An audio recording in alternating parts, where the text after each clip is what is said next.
আজকে একটা শীতকালীন রেসিপি রান্না করলাম, সেটা হলো ফুলকপি আলু দিয়ে পোনা মাছের ঝোল। তার জন্য ফার্স্টে তেল গরম করে নিয়ে গোটা জিরে আর তেজপাতা ফোড়ন দিতে হবে।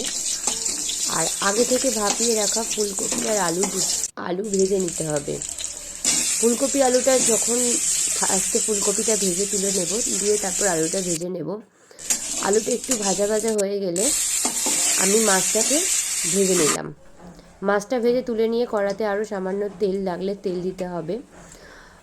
তো তেল দেওয়ার পর আমি এরপর একসাথে পেস্ট করে রাখা আদা, জিরা, ধনে গুঁড়ো আর কাশ্মীরি লঙ্কার গুঁড়ো সাথে টমেটো পিউরি অ্যাড করে দিয়েছি।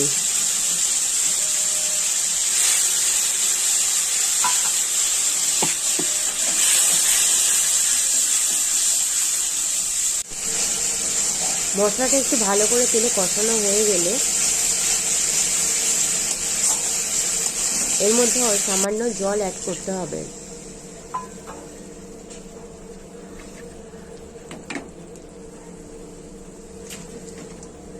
সামান্য জল অ্যাড করার পর একটু যেই ফুটে উঠলে আমি আগে থেকে ভেজে রাখা যে ফুলকপি আর আলুটা ছিল ওটা দিয়ে দিলাম। মাছটা আমি এখনই দিচ্ছি না, ফুলকপি আলুটা ভালো করে মশলার সাথে কষানো হয়ে যাক, দেন মাছটা অ্যাড করব।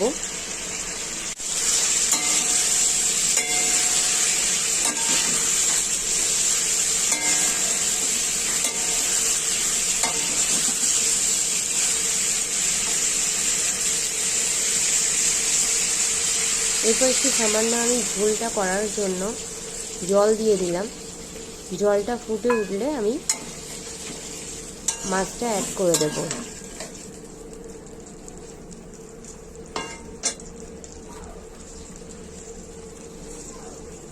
আর সাথে আমি একটু চিনি অ্যাড করে দিয়েছি। চিনিটা সামান্য পরিমাণ অ্যাড করলাম, টেস্টটা একটু ডিপেন্ড করে চিনিটা অ্যাড করলে।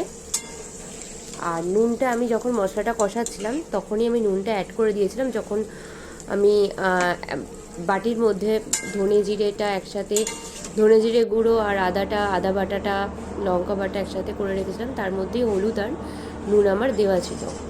দিয়ে মাছটা দিয়ে দিয়েছি। মাছটা দেওয়ার পর খানিকক্ষণ 5 মিনিট ঢাকা দিয়ে হতে দিতে হবে। 5 মিনিট পর হয়ে গেলেই গরম মশলা ছড়িয়ে নামিয়ে নিতে হবে।